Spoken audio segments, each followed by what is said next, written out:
And now we are live with it on the YouTube channel. So, did y'all see the MVP race that just released yesterday and where they got people ranked? We got to get straight to this. Luca is averaging, putting up 40 points a game, 11 rebounds, and 9 assists, bro, through 5 games. It's like a video game. It's not even basketball. It seems like what we watching from Luca. And don't get it twisted, neither. This isn't no empty calorie stat pattern type of situation, neither. Luca is out there dragging defenses through the mud. Let's be honest. I mean, he's dictating uh, tempo, turning games into like personal highlight reels. Luca at times just look unstoppable out there. It's like he's playing chess. He's playing against himself on that basketball court sometimes. I feel like I've seen that uh, from LeBron a lot too. You know, when you're watching them, it just seemed like they just out there playing against themselves, like there's no opponents. Uh, but here's the twist to this thing, yo. He's doing this, as a Laker.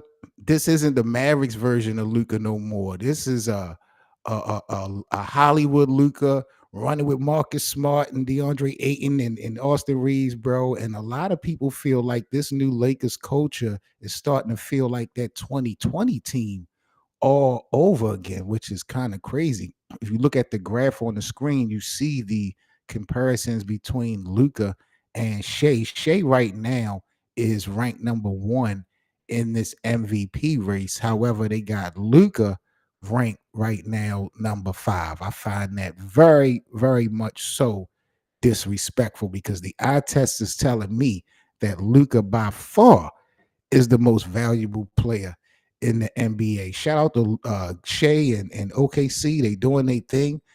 But still, bro, I just feel like if you was to switch these two guys, put Shea on the Lakers and put Luca on OKC, I don't know if Shea would have this type of success with the Lakers. And speaking of Shea, I got to give him props too. I'm not making it seem like he's not earning his keep. He's been surgical when we talk about efficiency.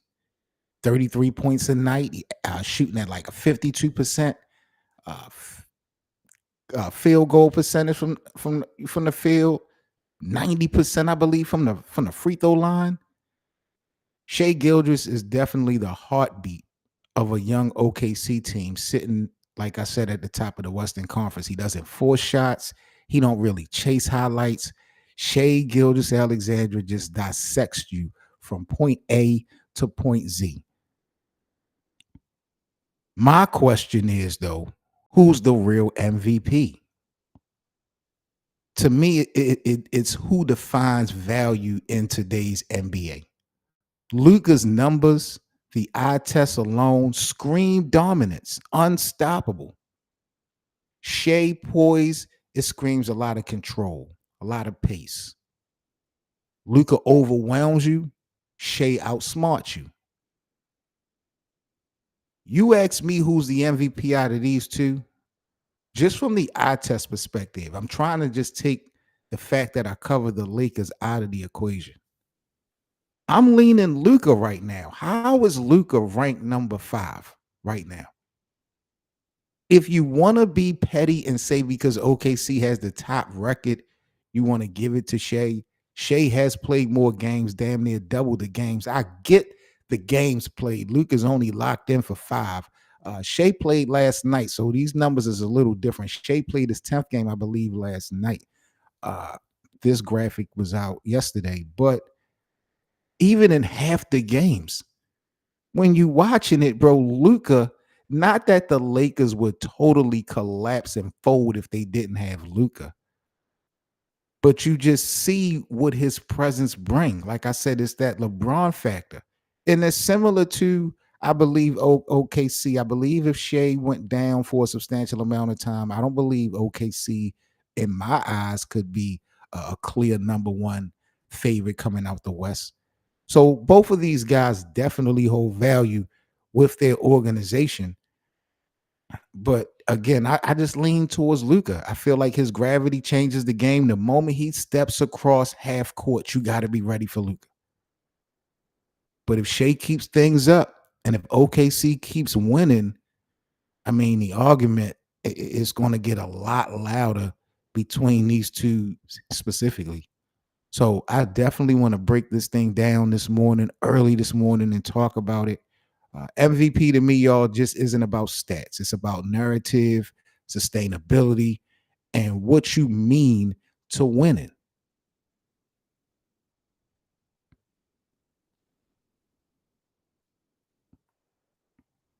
You know, I'm looking at these numbers between Shea and Luca. We watch the games, we compare highlights, gifts and curse. Who's the MVP to y'all? Justo say Giannis right now is the MVP. Quick hits. The Lakers play tonight versus the Atlanta Hawks. We got the Atlanta Hawks live tonight, 8 o'clock p.m. Eastern. We will be streaming the game live here on our playback room. So we're going to be locked in.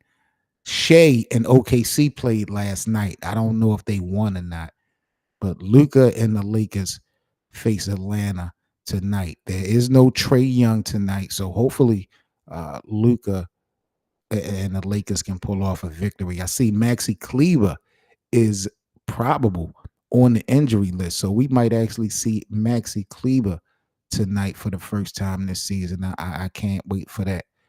But Justo says Giannis is the MVP. Lucas should be ahead of Wemby. Yeah, Mike. It's just the eye test tell you clearly, no debating that Luca being number 5 right now is disrespectful. But I'm not going to hold y'all too long. I do want to do a full evaluation matrix between Luca and Shea Gilders Alexandra. Let's do a special comparison. Y'all know how we do here on Lakers Land. We're going to break this thing down into a few different categories to see who actually is the MVP so far. First category is going to be dominance index. Then we're going to go to the efficiency spectrum. Third, we're going to go to the defensive value between the two. Then we're going to speak on the contextual value between Luca and Shea. And then we're going to close out the matrix evaluation with the narrative control category. So let's start things off with category number 1 for our matrix, Luca versus SGA dominance index. Now, this is basically measuring how much of a player controls every possession, scoring gravity, pace, creation, and flow impact. When you watch Luca play, Luca is clearly basketball gravity.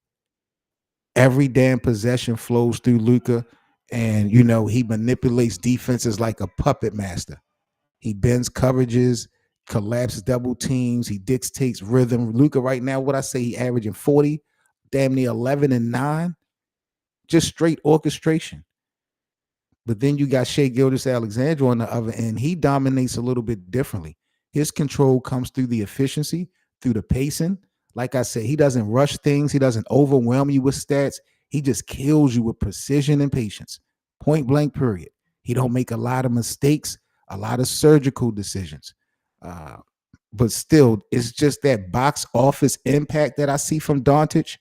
I'm going to edge Luca slightly in the dominance index over Shea. I just feel like Luca's total ball control just defines dominance in his rawest form.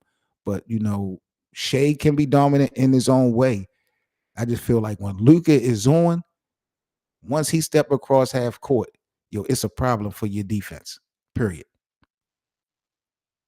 Second category we can talk about is the efficiency spectrum between Luca and Shea for the MVP. Now, the efficiency spectrum, y'all, is basically what balances scoring volume with shooting accuracy and decision making under pressure.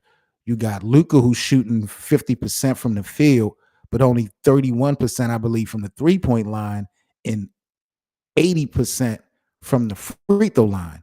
Good numbers, but not great numbers when we talk about efficiency and stat. Luca's efficiency, I will admit, it dips off because he has been focusing more on defense. The other night, Luca got what, 5 steals in one game? The guy we always criticize for not being able to play defense. Like, that was one thing we harped on in Dallas, was that he's such a liability defensively, and how him and Austin Reeves combined make this backcourt look real weak because they can't stand in front of nobody. But Luca has committed to a lot on both ends of the basketball court in the offseason, and you're seeing a little bit of it show early on. So, he is putting some focus on the defense, so that could cause his efficiency offensively to kind of dip down a little bit. Shea is just eating when we talk about efficiency. 51%, 52% from the field, 35% from three, 90% from the free throw line. He's clearly the efficiency MVP. Like, his mid-range game, Shea's rim touch is just, it's elite. I think when we talk about efficiency spectrum, Shea wins this one over Luka by a long shot. I can't even lie to y'all.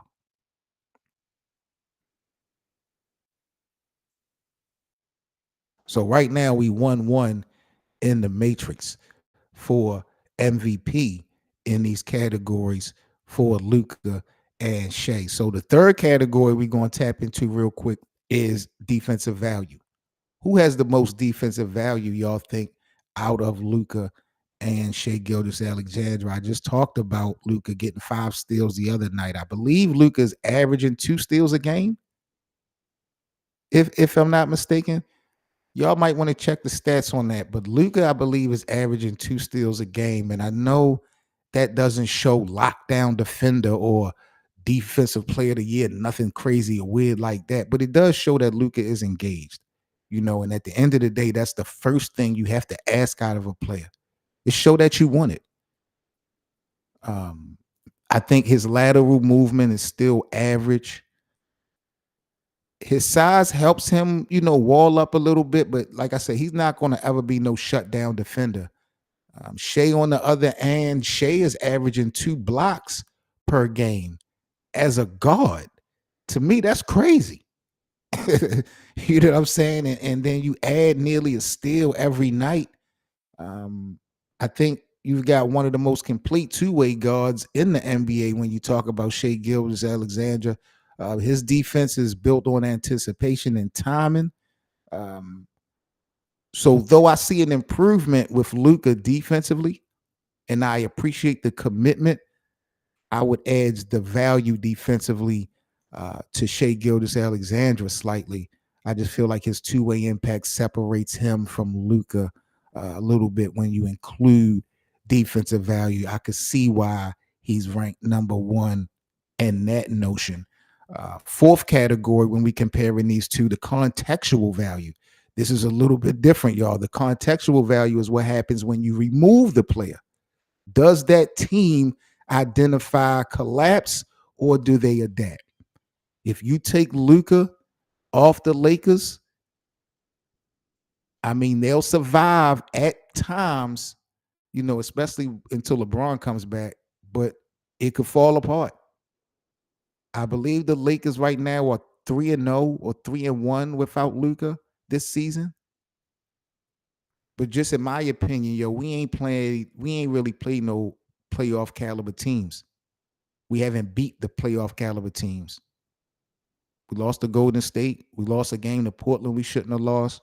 So we're winning games, but it to me, it has been kind of, you could say or argue that it's been mediocre competition. But Luka is the blueprint of this JJ Redick system. I do believe that. He's not really just the engine. He's the architect. It's going to be interesting to see what happens in a couple of weeks when LeBron comes back. When you talk about the contextual value of Shea Gilgeous-Alexander, though, y'all, I think OKC, they play structured system basketball. They can survive small stretches without Shea because you got, the Holmgrens, the Giddies, and the depth that they got. But I don't think they can win big without Shea Gilgeous-Alexander. So to me, it's kind of similar. I think OKC collectively could win some games without Shea. We've seen the Lakers win some games without Luka, but the games that matter, and God forbid we talking about April or May when we in the playoffs and you having to face a team up to 7 times in the series, the game slows down to much of a half court pace in the playoffs. I think Luka value to the Lakers, I would edge it a little bit more than Shea when we talk about the contextual side of things. I feel like Luka's presence defines the entire offensive identity. No doubt Austin Reeves is doing his thing, no question. We know what LeBron does bring to the table.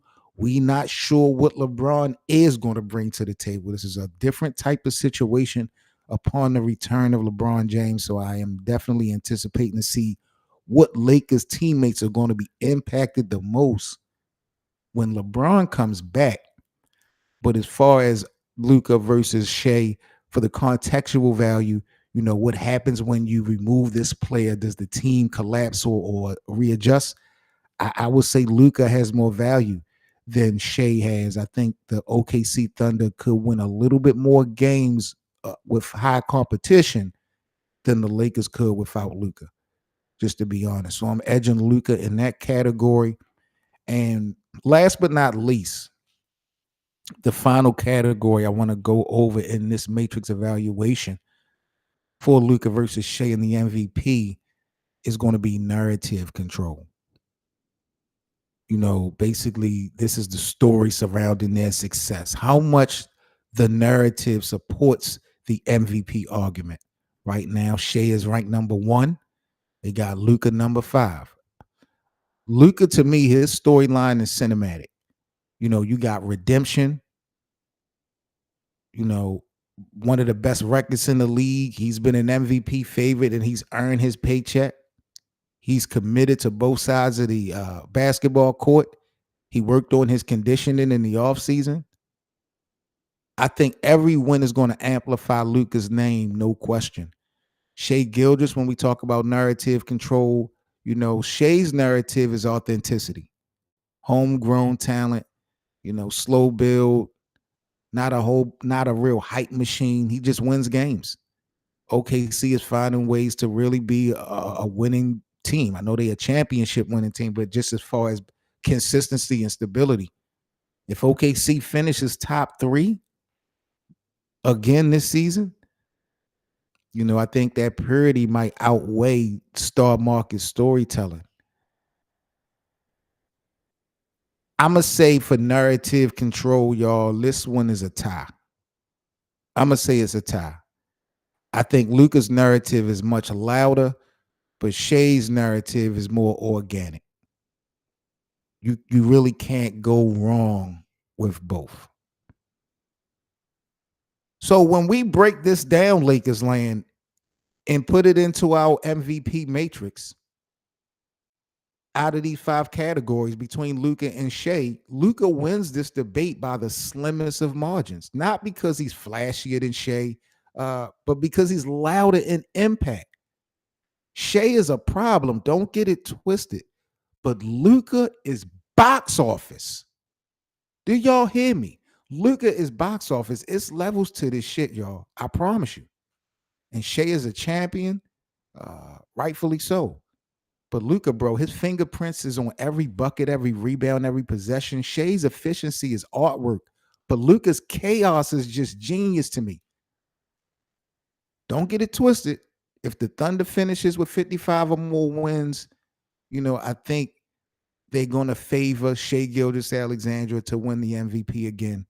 There's a ton of basketball still to be played. We're only in November. If the Lakers keep winning without LeBron, and depending on how this season, winds up, how does the conversation not shift, from MVP to Luka?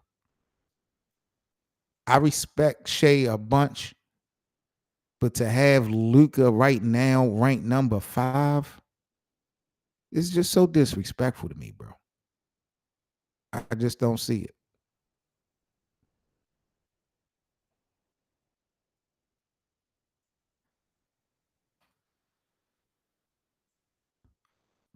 All right, boys and girls, that was my morning rant. I'm not gonna hold y'all too long, but I saw this last night and it just blew my mind, bro. And again, I see why the voters got Shea. But again, the eye test tell me Luca is the most valuable player in the NBA. Luca is bringing fear. I think people fear Luca. I don't know if people fear Shea right now. I don't know if defenders fear Shea. I'm pretty sure they respect him. I don't know if they fear Shea. Bro, soon as Luca step across half court, yo, it's a problem. It's a problem. And he ain't even played with LeBron yet this season, yo. I cannot wait, yo. This is going to be one of the most interesting seasons covering the Lakers in a long time. But overall, what do y'all think about Shea versus Luca for MVP? Shea has played double the games. I get it. But just the eye test, Luca, I mean, averaging 40 and 11. He's almost averaging a 40-point double-double without LeBron, and the Lakers are winning. JJ Redick, second year head coach. We're dealing with a new team, DeAndre Ayton. There's so many new pieces with this Lakers team, and we winning. I don't know, yo. Luka to me, definitely, if he's not number one, he should be number two. Ranking Luka number 5, I really got to talk to the bosses. I really got to talk to the bosses about that. I'm out of here, Lakers land. About to sign off. I will catch y'all later. Don't forget, we are live tonight for Lakers versus Atlanta. Believe it's an 8 o'clock start.